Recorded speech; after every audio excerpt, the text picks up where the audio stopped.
अगर आपको अध्यात्म की ऊंचाई पर चढ़ना है तो एक शब्द याद कर लीजिए, सहनशीलता, तितिक्षा। इसको सदैव जीवन में, एक श्लोक गंगा किनारे हमें जीने की सामर्थ्य देता था। जब कभी हमें प्रतिकूलता दुख प्राय मिलते ही थे तो ये श्लोक, यम ही न व्यथ्यन्ते ते पुरुषम पुरुषर्षभ सम दुखा सुखाधीरम स्व अमृतत्वाय कल्पते। वो अमृत पद का अधिकारी हो जाता है जो आए हुए सारी व्यथाओं को, दुखों को मौन होकर सह लेता है, वो भगवान को प्राप्त होता है। जहां कोई कष्ट होता, बस यम ही न व्यथ्यन्ते ते पुरुषम पुरुषर्षभ सम दुखा सुखाधीरम स्वमृतत्वाय कल्पते। हमें सहना है, हमें भगवत प्राप्ति करनी। अरे छोड़ो, इसने मारा, इसका कर्म जाने, सहो, चलो आगे, चलो आगे बढ़ो। भूख प्यास गर्मी सर्दी मान अपमान दुख सुख, ये सब इस मार्ग के यात्री को मिलते ही है। और जो इसको सह गया वो जगत पावन करने वाला महात्मा बन जाता है। वो मम भक्ति युक्तो भुवनम पुनातु, लोक के लोक को पावन कर सकता है जो भगवान के चरणारविंद में अपने चित्त को अर्पित कर दिया। इसलिए दुख ही हृदयत, चाहे जितना दुख पड़े प्यारे, किसी से मत कहो, किसी से मत, चुपचाप मौन होकर सह जाओ। तुम्हारा स्वामी विधान करके तुम्हें दुख भेजा है तो बहुत बड़ा उसमें कोई सुख है। वो मंगल भवन है, तुम्हारा मंगल होने नहीं दे सकता। दिखाई दे सकता है कि अब अमंगल हो गया हमारा, अमुक अमुक अमुक, कुछ नहीं। धैर्य पूर्वक अपने मार्ग में सीधे चलते रहो। उसका विधान आया है, वो दुखद हो या सुखद, सुखद है तो हर्षित मत हो, दुखद है तो शोकित मत हो, आगे बढ़ो। देखो ये अध्यात्म है, ये कमर कस लो कि इस जन्म में मुझे इस भव समुद्र से पार होना ही है। ये जो कमजोर दिल के होते हैं ना, अनुकूलता जहां मिली तो बोले जब से हमने भक्ति शुरू की सब काम चकाचक बन रहे हैं। ये भक्ति का फल नहीं है, भूल मत करना। ये तुम्हारे सुकृत चल रहे हैं इसलिए है। और जिस दिन दुष्कृत का फल आएगा उस दिन भक्ति करते हुए भी कदम रखना मुश्किल हो जाएगा, पग पग पर तुम्हें दुख मिलेगा। इस सिद्धांत को समझ लीजिए तो कभी आप निराश नहीं होंगे, शूरवीर होकर आगे बढ़ते रहेंगे। जो हमारी भक्ति है नई फसल है, और इस फसल की जो आनंद वृत्ति है वो भगवदानंद है, ज्ञानानंद है, अखंडानंद है, प्रेमानंद है। वो ये भोगानंद नहीं है, विषयानंद नहीं कि भगवान की बड़ी कृपा जो चाहो वो भोग मिल गए। ये सुकृतों के फल है। ये सुकृत और दुष्कृत दोनों को यही नष्ट कर दो और निकल चलो भगवान की परम धाम में, जहां नित्य सेवा सुख का आनंद सहचरिया ले रही है। श्रीपाद कह रहे, संतर्जयस ताड़यन, कोई मुझे बहुत डांटे, भर्त्सना करे और ताड़यन, पिटाई भी कर दे, मुझे कुछ कभी शिकायत नहीं करनी प्रभु से। देख रहे हैं ना, वो उन्होंने विधान किया है ना कि इसको पीटो, तो हम चुपचाप पीट लेंगे, किसी से नहीं कहना। रहीमन मन की मन व्यथा रखिए मन में गोए, सुनिठ ले हैं लोग सब बांटने। इसीलिए असंगो हम, असंग किससे कहें अपने दुख सुख की बात। अपना दिल तो दिलवर को दे दिया, जो बीते सो दिल तो उनके पास है, वो तो जाने दुख सुख की बात, हम क्या जाने, हम तो बस आपके हैं। मौन, अपने विषय में ना सुख की बात करे ना दुख की, मौन बात करे तो प्रभु की करे, नहीं तो मौन। मान लीजिए अगर ये मौन आप धारण कर लेंगे तो निकल जाएंगे माया से, नहीं तो किसी की निंदा कर देंगे, किसी का ऐसा कटु वचन बोल देंगे, परुख वचन बोल देंगे, भजन छीण हो जाएगा, भजन करने की वृत्ति नष्ट हो जाएगी। सैकड़ों लोगों के प्रश्न है कि पहले भजन अच्छा होता था अब नहीं होता। उसमें दो बातें होती है, एक तो भजन की ऐसी भूख बढ़ गई है कि अब उतने भजन से नहीं और भजन होना चाहिए। ये उत्तम महापुरुषों की कृपा पात्र भक्तों की वृत्ति होती है। और एक होता है कि आपसे वैष्णव अपराध बन गया, कुसंग हो गया, इस कारण से ऐसा। अगर आपके हृदय में कोई दोष वृत्ति नहीं हो, फिर भजन में ऐसा लगता है कि मेरे से बहुत कम भजन होता है, वैसा भजन नहीं होता जैसा होना। ऐसा बड़े बड़े महापुरुषों को भी अनुभव होता है। ये कोई निंदनीय बात नहीं है, वंदनीय बात है। पर वास्तविक यदि भजन नहीं हो रहा है, वास्तविक यदि आपका रुक गया है आनंद, तो आप ढूंढ लीजिए, आपका भोजन गलत है, आपका संग गलत है, आपने कोई वैष्णव निंदा की है, बस यही कारण है। यही खोज लेना, यही सुधार कर लेना, किसी से क्षमा याचना की जरूरत नहीं। अंदर देखो और आचार्य गुरु से प्रार्थना करो, सब ठीक हो जाएगा। बड़े कृपालु हैं, जिन्होंने अपराधी मुझ जैसे को घसीटा तो अब अपराध बन जाएगा तो थोड़ी छोड़ देंगे वो। विश्वास कीजिए, उन्हीं से प्रार्थना कीजिए, नाथ यदि आपको अपराध मोचन कराना है तो भेज दीजिए मुझे उसके पास, या उसको बुला दीजिए, मैं पैर पकड़ लूं, हाथ जोड़ लूं यदि अपराध बन गया है, और यदि आप चाहें तो आप क्षमा कर दें, आगे से सावधान रहेंगे। बड़े कृपालु हैं प्रभु, क्षमा कर देते। भजन की वृत्ति को रुकना ये सहन मत कीजिए, समय नहीं है कि आज नहीं तो कल भजन चल पड़ेगा, नहीं, तुरंत वाचिक में आ जाइए, तुरंत वाणियों का गायन कीजिए, नाम कीर्तन कीजिए, ढूंढिए अपराध क्या बना जो आंतरिक हमारा भजन रुक गया, और प्रभु से प्रार्थना करके उसको चलवाइए। वो बड़े कृपालु है, क्षमा कर देंगे। अगर आपने प्रगट में किसी का अपराध किया और वो उपस्थित हो तो जाओ, उनके चरण पकड़ो, उनसे प्रार्थना करो। भजन का रुकना सहन मत करो, बहुत कठिन है भजन करके भगवत प्राप्ति करना। वो हमारे अंदर सरलता पूर्वक भजन चल रहा है, उसको बचाओ। किसी की निंदा मत करना, किसी की अवहेलना मत करना। तुम्हारी कोई निंदा करे, तुम्हारी अवहेलना करे, सह जाना, कह रहे हैं इसमें, कह रहे संतर्जय ताड़यन बंधनन, यदि वो कहीं मुझे बांध दें मैं बंधना में स्वीकार कर लूंगा। ऐसा भक्तों को कोई बांधता है क्या? हाँ, बांध देते। तितिक्ष ब्राह्मण की कथा में पढ़िए, उसको बांध दिया। एक सखी बहुत भजनानंदी थी, उसके परिवार के लोग रोज उसे पीटते थे और उसे बांध देते थे। सखूबाई नाम उसका सखी का था। एक सखी बहुत नागरीदास जी के संग में रहकर भजन की वृत्ति उच्च कोटि की सीखी थी, भागमती बाई। उनके पति ही उनके ऊपर सैया लगाकर नई नवीन रानी के साथ बैठते हुए सब पिटाई करते, इतना कष्ट देते, पर वो उच्च कोटि की ऐसी महान वक्ता, परम सिद्ध बरसाने के जो वास करने वाले अपने नागरीदास जी थे, हरिवंश महाप्रभु के शरणागत, उनके सत्संग से ऐसी उच्च कोटि की दशा प्राप्त हुई, उसे कोई फर्क नहीं पड़ा। उसके कष्ट देने के लिए उसके ऊपर सैया लगाते, राजा थे, और नवीन रानी के साथ उसके ऊपर बैठते, उपद्रव करते, मारते पीटते, लेकिन वो सम रहती।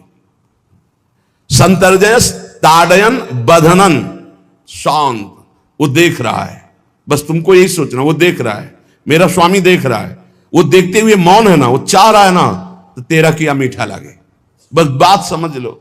इतना तो बहुत बड़ी वस्तु प्राप्त होगी, बहुत बड़ी। एक मिट्टी जब कुम्हार को अर्पित हो जाती है तो पीट पीट कर एक छोटा राई भर भी दाना नहीं रहने देता, क्योंकि राई भर भी अगर दाना रहा वहीं से मटकी फूट जाएगी, राई भर भी अहंकार रहा वहीं से भक्ति रस निकल जाएगा। पीट पीट के उसको एकदम बराबर, फिर भी चैन नहीं, जल डाल के रौंदा, फिर भी चैन नहीं, हाथों से मल कर अपने अनुसार बनाया, फिर चाक पे चढ़ाया, जो चाहा आकार दिया, सूर्य के ताप में तपाया, फिर उसको दहकते हुए आवे के बीच में रख के पकाया, फिर उसमें रस रखने लायक क्षमता आ गई उस मिट्टी में। ऐसे ही हम जब संत महापुरुषों को, श्री भगवान को समर्पित होते हैं तो ये सब होगा। रस रखने लायक हृदय तभी होता है जब आवे में तपता है, इसलिए तैयार रहो। तभी नागरीदास जी ने कहा, बड़ो ही कठिन है भजन ढिक डरिबो। एक सूरवीर योद्धा की तरह जैसे उसके अंग घाव से युक्त होते हैं, वो कदम पीछे नहीं आगे ही बढ़ाता है, ऐसे भजनानंदी चाहिए। चाहे मुझे चोर कहा जाए, पतित कहा जाए, गाली दिया जाए, मुझे मारा जाए, बांध लिया जाए, तो भी मैं भगवान पर दोषारोपण नहीं करूंगा। मैं यही निश्चय करूंगा, प्रभु मेरे देख रहे हैं, जोई जोई प्यारो करे सोई मोई भावे, उनका विधान परम मंगलमय है। अंतः क्लेश मतीव दुस्सह तरम प्राप्नोति नाना विधि। मुझे अंदर से भी बहुत पीड़ा दी जाए, काम पीड़ा, क्रोध पीड़ा, लोभ, बाहर से तो ये दिया जाए और अंदर से भी ये दिया जाए, तो भी हे प्रिया जो आपसे नहीं कहूंगा। प्रेम में कभी शिकवा शिकायत नहीं होती, ना इष्ट से और अपने प्रीतम के विधान से दिए हुए कष्ट को हम दूसरे से कह दें। धिक्कार है हमारी प्रीति को, प्रीतम सहावे और मैं दूसरे से शिकायत करूं, नहीं। हर विधान आपका सहो, ये प्रेम है मस्ती का, ये लज्जू पंजू ऐसे काम नहीं है इनके। ये तो देखते हैं पैर धर के, अगर गर्म लगा तो हटा लेंगे, मत रखना गर्म ही गर्म है। और छाती मजबूत करके कि आग पे चलूंगा, तो पैर रखोगे तो चंदन हो जाएगा आग में भी। पूरे जीवन की बात कह रहा हूं, पूरे जीवन की। सोचो उस समय जब 13 वर्ष की अवस्था है और घर से निकले थे, कोई साथी नहीं है, कोई समझाने वाला नहीं, और आज इतना जीवन हो गया, इसी यार के सहारे हुआ है। इसी यार, ना 1 रुपया कभी था, न रहा है और न रहेगा। प्रेमानंद का 1 रुपया नहीं है, प्रेमानंद की एक वस्तु नहीं, ना रहा ना रहेगा। हाँ, प्रेमानंद की सब वस्तुएं हैं, ना होते हुए भी पूरा विश्व मेरा। क्यों? प्रेमानंद भगवान का है। भगवदानंद को प्रेमानंद कहते, वही संपत्ति। जीवन भर एक ही साथी रहा है, और हे नाथ ऐसी कृपा करना अब दूसरा साथी बने ना। अब आओ तो मृत्यु रूप में ही आओ, और किसी रूप में मत आना। साथी हो तो आपका साथ हो। सर्वहरण करने वालों में मैं मृत्यु हूं, बस उस रूप का इंतजार है। आओ उस रूप में और समेट लो अपनी लीला। बस कभी किसी से शिकायत, कभी किसी लिए कैसे हो, आनंद है। नहीं सुना है किडनी खराब है तो सुना ही होगा, कोई दुख नहीं, कोई दुख नहीं।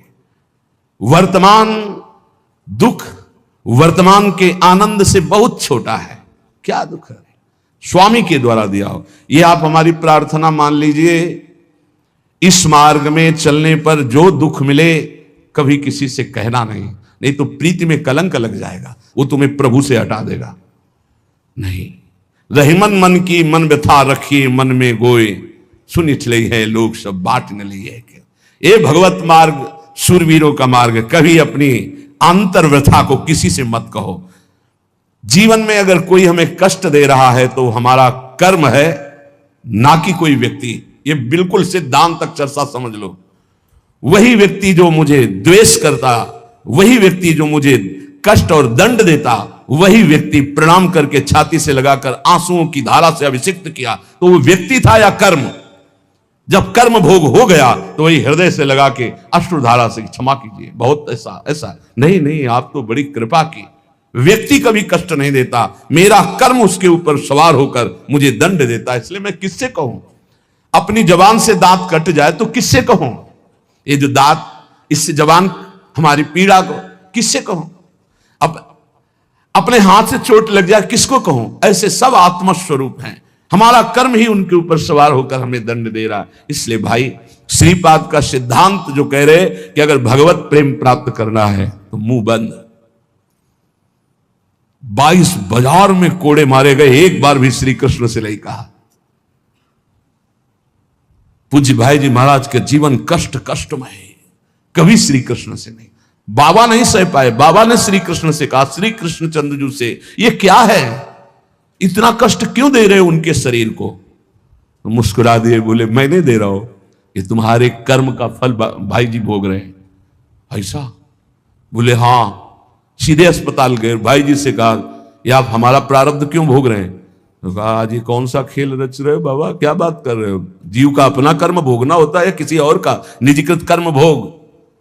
तो उनका आप हमको बहका नहीं सकते, हमें परम तत्व से पता चला है कि आप हमारे कर्म। तब हंस दिए भाई जी और बोले, देखो हमें कोई फर्क नहीं पड़ता, आपको फर्क पड़ जाता। आप चढ़ो, जिस साधना की चढ़ाई पर चढ़ रहे हो चढ़ो, मंगलमय श्री कृष्ण तुम्हारी यात्रा को पूर्ण करें।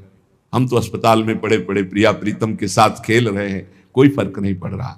ये बड़े महापुरुषों ने अपने कष्ट की तो बात जाने दो, दूसरों के कष्टों को लेकर भोगाए। हम जरा सा कष्ट आ जाए तो बोले हमारी अंदर श्रद्धा थी अब खत्म हो रही क्योंकि कष्ट आने लगा। उसमें भगवान का क्या दोष है?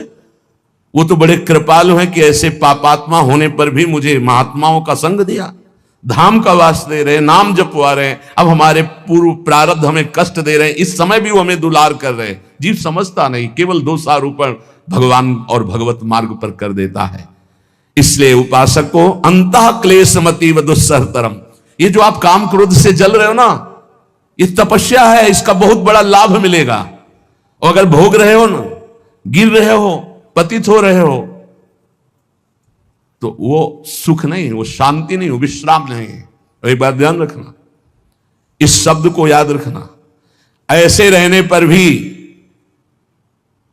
हमारे द्वारा जो भी, वो हमारे स्वामी ऐसे लेते हैं, जन अवगुण प्रभु मान न काऊ, दीन बंधु अति मृदुल स्वभाव।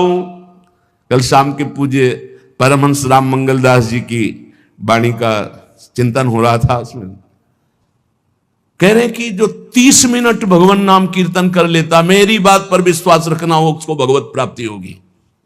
24 घंटे में 30 मिनट नाम कीर्तन कर लेता है और अन्य समय विस्मरण रखता है तो 30 मिनट का नाम कीर्तन उसे भगवत प्राप्ति करा देगा। तुम्हें जो पाठ प्रिय हो 30 मिनट पाठ कर लोगे, भगवत प्राप्ति हो जाए, कर लो।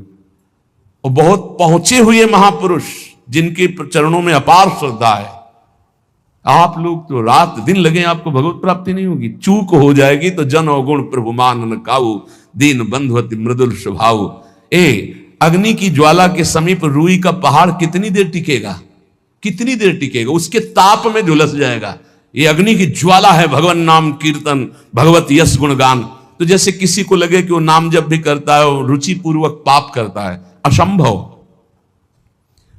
नाम जापक रुचि पूर्वक पाप कर ही नहीं सकता, उसका हृदय जलेगा पक्का। आप जप करके देख लीजिए, आप जप कीजिए नाम और फिर आपसे पाप जब बनेगा तो आप फिर हालत अपनी देख लीजिएगा, बार बार हृदय जलेगा, नहीं नहीं नहीं। तो एक दिन वो नहीं सिद्ध हो जाएगा और आप निर्विकार हो जाएंगे। इसलिए अंतः क्लेश, अगर बुद्धि मति वो अति अंदर क्लेश आ रहा है, कभी काम आ रहा है, कभी क्रोध आ रहा है, कभी लोभ आ रहा है, कभी मोह आ रहा है, ये आता रहेगा जब तक भगवत साक्षात्कार नहीं होगा। ऐसा मत समझो कि 2-4 महीने जप करेंगे तो हम सिद्ध हो जाएंगे, ये आता रहेगा। ये बहुत भागवतिक शक्ति से संपन्न है विकार, कोई साधारण नहीं है कि तुम माला जपोगे वो नहीं आएगा, माला जपते समय ही आएगा वो। ये भागवतिक शक्ति से संपन्न, काम क्रोध लोभ मोह तब त्रिभुवन को परास्त कर रहे हैं। ये भगवान के पावर से शक्तिमान है। तुम्हारा अहंकार जब गलित हो जाएगा तो इनका आना ही बंद हो जाएगा। जब तक अहंकार रहेगा तब तक ये आते रहेंगे। तो जो तुम्हारे अंदर जलन हो रही, मत कहो किसी से, सह जाओ, यही तपस्या हो जाएगी, यही भगवान की प्राप्ति का हेतु हो जाएगा। प्रभु के लिए थोड़ा कष्ट सहकर आप आगे बढ़कर देखिए वो कितना आपको प्यार देते हैं। यही कष्ट सहना है, आंतरिक विकारों को सहना, बाहरी प्रहारों को सहना, कभी किसी से ना कहना, ये भक्तों का स्वभाव। मौन, इसीलिए वाणी से मौन, कुछ ना बोलना। हमने एक संत भगवान को देखा, 22-23 वर्ष पहले वृंदावन में कच्चा मार्ग था, एक बोरा रखते थे ऐसे, पागलों जैसा भेष था। तो जब रात्रि के 11 बजे वापस यमुना किनारे से प्रसाद पाके यमुना किनारे गए, यमुना किनारे से जब लौटते थे तो उनको देखते थे अकेले वो बैठे रहते थे। उनकी मुद्रा देख के लगता था भगवदानंद में डूबे हुए हैं। नजदीक बैठे, बोरा उठाया, चल दिया। अमित पीछा छोड़ने वाले थे नहीं, पीछे तो उनका क्या बात है, क्यों पीछे हो? अब संत वेश हमारा भी तो मर्यादा से ही बोलेंगे, वो कुछ नहीं, केवल जानना चाहते हैं आपको। तो कालीदह की इधर एक तमाल का पेड़, जो श्वेत रंग का एक वृक्ष है, उसका मुझे नाम नहीं याद आ रहा, गुलर जैसा, और वो तमाल में लिपटा हो, अब भी है।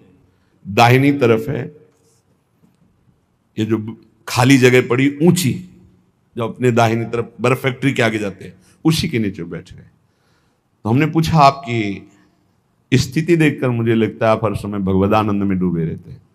बोले जब लगता है तो प्रश्न क्यों करते हो? हमको आपकी वेशभूषा देखकर। तो बोले जगत से बचने के लिए ये वेशभूषा है। एक बोरा ऐसे जैसे कोई बीनने वाले होते हैं, कबाड़ बीनने वाले, ऐसे बोरा ऐसे रखे थे, गमछा लगाए हुए थे, पूरा शरीर खुला, कोई साधु का वेश नहीं, कोई चिन्ह नहीं, और उनकी स्थिति भगवदानंद में थी। तो उनका ये किसके उपदेश, किस मार्ग के उपदेश, किस इष्ट की आराधना से आपको ऐसी स्थिति प्राप्त हुई? बोले प्रथम पूज्य श्री स्वामी राम सुखदास जी महाराज का सत्संग हुआ, इष्ट देव श्री कृष्ण, इष्ट ग्रंथ गीता, उसी की कृपा से मुझे ऐसा, मैं भारत के हर तीर्थों में वास करता हूं, भ्रमण करता हूं, असंग रहता हूं, और यही वेशभूषा रहती है बड़ा अंदर से। तो भोजन प्रारब्धवशात जो सामने आ जाता है उसे पा लेता हूं, नहीं आता भूखा रहता हूं। तो अगर हम मधुकरी ले आवे कभी आप जिससे, तो पालेंगे? बोले दे देंगे तो पालेंगे। दूसरे दिन मधुकरी लेकर, तो रोज हमारी उनके चरणों में श्रद्धा, क्योंकि उनका रहना और चिंतन दोनों, रहनी और चिंतन बड़ी प्रशंसनीय। जो वीतराग परमहंस हो गया, अक्षर सा वैसे, कुछ पास नहीं, केवल बोरा, वो नाटक के लिए बोरा कि कोई समझे कबाड़ बिनने वाला, और एक गमछा ऐसे रंग बिरंगा, बस कुछ नहीं, कोई भागवतिक चिन्ह नहीं। एक दिन देखा वो बड़े मक्खियां भिन भिना रही, तो नजदीक गए, क्या होगा? कहा चुप जाओ। उनका बोलिए ना। बोले वमन और शौच दोनों हो रही है, शरीर बिगड़ गया है। तो हम कहा औषधि के लिए हम व्यवस्था, बोले इसलिए कह रहा हूँ आप बच जाइए। तो हम कहा हमें बता तो दीजिए क्यों नहीं। तो बोले आया हुआ प्रारब्ध है, इसको हंस के भोगना है। ऐसे कोने में साइड में ऐसे पेड़ के किनारे पड़े, 2-4-10 दिन जो भी व्यवस्था उनकी बनी, फिर वो हमको दर्शन नहीं मिले, अन्य तीर्थों में चले गए होंगे। ऐसा महापुरुष, क्या हम अपने शरीर को इतना प्यार करें कि भगवान से श्रद्धा हो जाए, भक्ति मार्ग में हम लड़खड़ा जाए, फिर सत्संगी किस बात का। ये पक्का समझ लीजिए, ये जो भगवत मार्ग है ये शूरवीरता का मार्ग है, सहन करने का मार्ग है। जितने भी महापुरुषों के चरित्र हैं आप पढ़ करके देख लीजिए, भगवान के चरित्र से भी ज्यादा लाभ भक्त चरित्र सुनने से इसलिए होता है कि हमको लगता है कि हमारे जैसा जन्म लेकर इतना कष्ट सहकर इस ऊंचाई पर पहुंचे, ये बड़ी बात है कि वो जीवत्व से हमारी तरह पैदा होकर ईश्वत्व को जाता है। इसलिए भक्त चरित्र में विशेष बल हमको प्राप्त होता है। क्या क्या कष्ट सहते, और आप खुद देख लीजिए, आपको जितना कष्ट है उससे बड़ा सुख है कि नहीं, अंदर देख लीजिएगा तो इसी से अनुमान लगा लीजिए, जितना बड़ा कष्ट उससे कई गुना बड़ा सुख भगवान देते हैं, तभी वो उनका यश गाते रहते हैं। ऐसे थोड़ी होता है कि हमारे भगवान का हम भजन करते, हमारे साथ न्याय नहीं हुआ। न्याय तो सही बात नहीं हुआ, नहीं तो तुम्हारी दुर्गति हो जाती। सही बात में उन्होंने न्याय नहीं किया, पक्षपात किया है तुम्हारा। अगर वो सही न्याय करते तो ईमानदारी से कहते हैं केवल नरक के कीड़ा ही बनना पड़ता और कुछ नहीं है। खूब देख लो, डबल चेहरा होता है, एक सामने का चेहरा देख रहे हो और एक एकांत का चेहरा होता है, डबल चेहरा होता है। और भगवान डबल रखो चाहे तिबल, सब देखते हैं। सब हम बैठे हुए देख लो ईमानदारी से वृंदावन की भूमि में, एक चेहरा है जय श्री राधे और एक चेहरा है जो राक्षस है अंदर बैठा। देख लो, अंदर देख लो, बिल्कुल इस समय सीसी कैमरे में हो, अंदर देख लो, एक राक्षस बैठा है और उस राक्षस ने जो जो करवाया आप लिखो रजिस्टर में, तुम्हें याद है जितना, और इसके बाद आप न्यायाधीश बनो, फिर आपकी क्या दुर्गति होती उसका। इससे ऐसे होता है, हे प्रभु, तब इतना इमाम मचता है, तब उनकी कृपा नजर आती है। ये बोले भगवान ने न्याय नहीं किया, हम कहते सच्ची बात तुम कह रहे हो प्यारे, न्याय नहीं किया इसीलिए बचे हुए हो। अगर वो न्याय कर देता, पक्षपात न लेता तुम्हारा, तब तुम्हारे होश उड़ते, चाहे जो कोई हो, अपना रजिस्टर जांच के देख लो। इसलिए कहते हैं कि सबकी जीवनी शुक्ल पक्ष की लिखी जाती है, कृष्ण पक्ष की तो केवल उसी की छाती जानती, दूसरा नहीं। हृदय में जितने विकार, हृदय में जितना अंधकार, हृदय में जितना कूड़ा करकट, वो तो हम जानते हैं कि हमारी स्वामिनी की कृपा ने कितना निर्मल किया है। तब उनकी स्वामिनी जू मुझ जैसे अपराधी के अपराधों का विस्मरण करके आप ऐसी कृपा, तो आपको लगता है कि संतों की एक दैन्य भाषा होती है। नहीं, ईमानदारी से संत कभी झूठ नहीं बोलते। जैसे कह रहे कि मौसम कौन कुटिल खलकामी, तो अंतर यह होता है कि आंख में जैसे थोड़ा पड़े तो बहुत बुरा लगता है, और पीठ में इतना बड़ा तिनका चला जाए तो कुछ समझ में नहीं आता। संतों का हृदय आंख जैसा होता है, थोड़ी सी भी गलती में हाय हाय मच जाता है, धिक्कार है तुम्हारे जीवन को, अपने को तुम क्या समझते हो, क्या है तुम्हारे अंदर विचार। और जो मलिन अंतःकरण वाला था, भारी भारी पाप करके भी उसको पश्चाताप नहीं होता। संत जनों को एक पाप की जरा सी वृत्ति की आभास स्फुरना, वो पूरा पाप नजर आने लगता है उनको, क्योंकि इतना निर्मल हृदय होता है। तो सच्ची कहते हैं कि जैसे घोड़ों की लगाम पकड़े हुए श्री कृष्ण अर्जुन की बैठे हैं, ऐसे अपने भक्तों की लगाम पकड़कर बैठ जाते हैं, तो यात्रा अध्यात्म की ऊंचाई की चलती, किसी की सामर्थ्य नहीं। इसलिए सब भक्त ऐसे तो आपको मिलेंगे। जहां सामर्थ्य की बात है वहां केवल श्री भगवान की कृपा है। इसलिए बाहर की पीड़ा और अंतर की पीड़ा अपने प्रीतम के द्वारा दी हुई मानकर सह जाओ, तो आगे प्रीतम तुम्हारा स्वागत करने के लिए खड़े, पक्का समझ लेना, पक्का। और वो देंगे ये पीड़ा, क्यों देंगे? इसी पीड़ा में पता चलता है कि तुम्हारे मन की सुई किधर जा रही है। प्रताप राय जी महाभागवत थे, बड़ा चरित्र है। उनके यहां एक व्यापार चलता था कुल परंपरा से कि आपको अगर रुपए की जरूरत है तो आप अपना स्वर्ण आभूषण या कुछ रख जाइए गिरवी और रुपया ले जाइए, और ब्याज से तो रुपया दे जाइए, अपने मूल गिरवी ले जाइए जो रख के गए हो। यही उनकी कुल परंपरा से था। तो उसी के आधार पर वो कुल परंपरागत कर्म कर रहे थे, निरंतर नाम जब भगवत आराधन में मगन। अब नाम जब भगवत आराधना और ईमानदारी से कार्य तो बड़ा सब खूब धन संपत्ति, बहुत आनंद और भक्तजनों के खूब भोजन होते, भंडारे होते, तो जो चिढ़ने वाले जलने वाले लोग हैं वो जलते थे कि करता तो ये कुछ है नहीं, खूब जय जय मच रही है चारों तरफ, इसको नष्ट किया जाए। ये किसने बीज बोया? अरे बोले दुष्ट स्वभाव ने। नहीं नहीं नहीं नहीं, भगवान ने। किनको हुस्काया? डंडे को। क्यों? अब झंडा फहराओ मेरे भक्त के यश का। उनके हृदय में जलन हुई। वहां का काजी और मिल गए 3 लोग और उन्होंने कहा कि इसको नष्ट किया जाए। बोले बस आप सहयोग दो, नष्ट तो पक्का। बोले कैसे? बोले प्लान तो सब हमारा बन गया है। अब झोली में कंकड़ भरे और प्रताप राय जी बेटी का ब्याह है, 10,000 मुद्रा चाहिए। बोले गिरवी? बोले ये है स्वर्ण मुद्राएं। अब वो इतने ईमानदार विश्वास, बोले बाक्स रखा रहता है उसी में रख दो, दस्तखत करो, 10,000 रुपए लो, ब्याज सहित दे जाना, अपना ले जाना।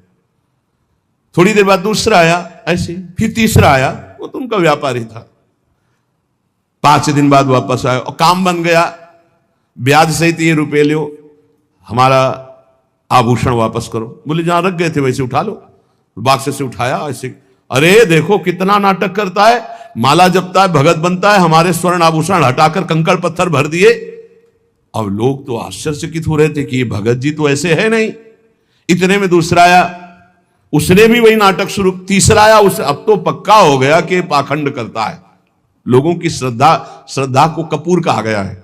कपूर ऐसे बाहर रखो ना तो उड़ जाता है ना, ऐसे ही श्रद्धा है। अगर उसको आप मजबूती, विश्वास की मजबूती में नहीं रखोगे तो श्रद्धा उड़ जाएगी। अब तो सब कहने लगे कि प्रताप राय तो बहुत ही पाखंडी निकला। अब हाहाकार मच गया। इसके बाद काजी, वो तो सब मिले हुए थे, काजी ने बादशाह के सामने बात पेश की। काजी के इशारे से बादशाह ने हुक्म दिया इनको बंदी बना लिया जाए, सारी संपत्ति जब्त कर ली जाए। अब राज सैनिक बंदी बना लिए प्रताप राय जी को, सारी संपत्ति जब्त होने लगी। तो उन्होंने अपनी पत्नी से इशारे से कहा ठाकुर जी लो और भाग जाओ अपने मायके, ठाकुर जी को बचाओ। ऐसी स्थिति में याद क्या है? ठाकुर जी को बचाओ, उनका भोग राग चलता रहेगा, हम तो जेल में कष्ट भोग लेंगे। ऐसा ही हुआ। वो पीछे की खिड़की से अपने ठाकुर जी को लेके सब तहस नहस हो गया। म्लेच्छ सेना साहब नष्ट भ्रष्ट कर दिया, बंदी बनाया, उनको ले गए, जेल में डाल दिया। कुछ लोगों ने कहा कि महाराज अभी ठाकुर जी अष्ट धातु के हैं, बहुत महंगे हैं, उनकी पत्नी इसीलिए लेके भाग गई है। मायके से पत्नी को भी बंदी बनाया, ठाकुर जी को भी संपत्ति के रूप में जब्त किया, और जहां संपत्ति थी वहां गोदाम में ठाकुर जी को ऐसे जिससे संपत्ति डाल दी वैसे डाल दी।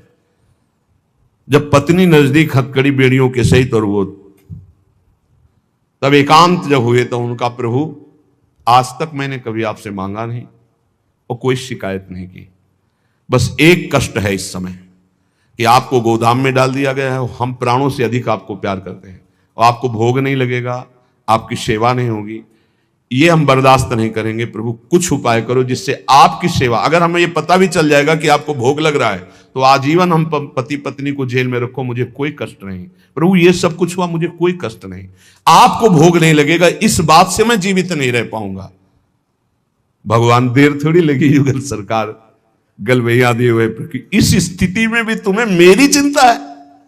तुम्हें अपने अपमान की, अपनी संपत्ति जब्त की, अपने जेल की दुख की कोई चिंता नहीं, मेरी चिंता है। वही साक्षात्कार हुआ।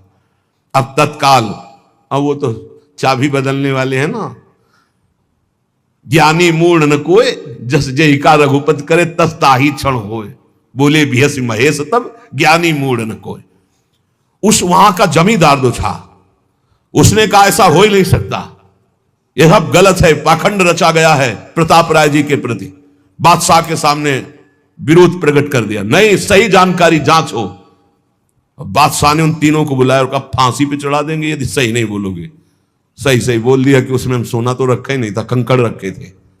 काजी की ये सब बात थी। काजी को दंड दिया गया, तीनों को बंदी बना लिया गया, प्रताप राय जी को पूरा नुकसान सहित सब अर्थ दिया गया और बड़ा सम्मान किया गया। फिर जीवन, ये घटनाएं भक्तों के जीवन में आती है किस लिए?